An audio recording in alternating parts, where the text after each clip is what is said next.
Nature as Sacred Text from Love More, Fear Less.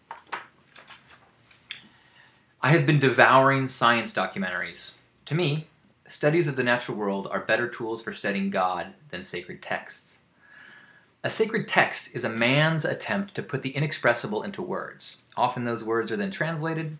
Sometimes the original words are even passed down several times before they make it into print. Language is an amazing tool, but it is merely a tool.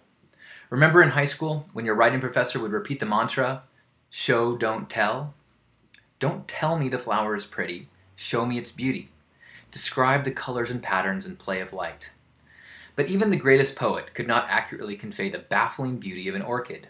Joyce Kilmer wrote long ago, I think that I shall never see a poem lovely as a tree. And this is the trouble with sacred words. They are essentially poems about trees. I don't mean to argue their truth or value, only to point out the obvious limitation of words. After reading a particularly vivid account of an experience, say, surviving the Katrina floods, you might feel as though you had been there, but it would be incredibly naive to believe that you had had the same experience as someone who is neck-deep in water and fear. Could you ever read enough about giving birth to reach an understanding of what that experience is like? Or having sex? To me, studying science on a very surface level is not about understanding. I have no goal of learning the details of fusion or the intricacies of photosynthesis. Instead, the basic knowledge serves to pulverize into mush any lingering need my brain has of making sense of it all.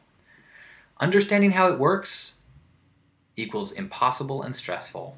Surrendering to the infinite complex order equals calming and peaceful. This is particularly helpful if you combine micro and macro learning, from microscope to telescope, from distant galaxy to inside my body.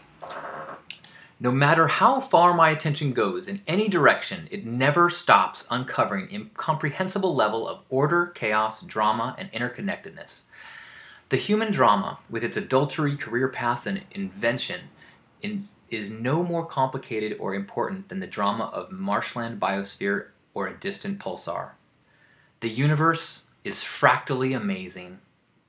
The more I watch Cosmos or the Discovery Channel, the more giddy I become with awe.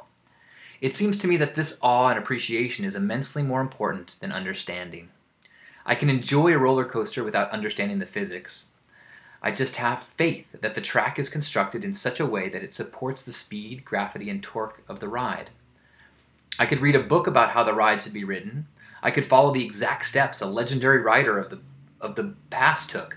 Commandment 4, thou shalt not eat multiple corn dogs before riding. Commandment 5, thou shalt be taller than this sign.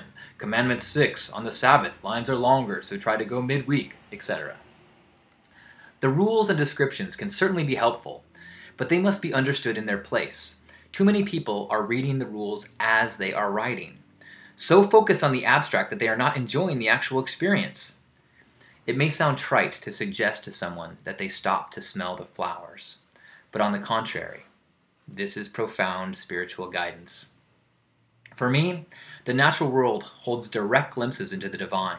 Like a more literal biblical God, it is not something I can look directly at. It is simply too much for me to comprehend. But in every veined leaf, I see the reflection of this divine order. The ego wills of humans, my own included, disintegrate into comical naivete. In a universe so overwhelmingly miraculous, I have been given the ability to perceive it. My purpose is no more or less grandiose than any other piece of the cosmic puzzle, whether massive star or tiny atom.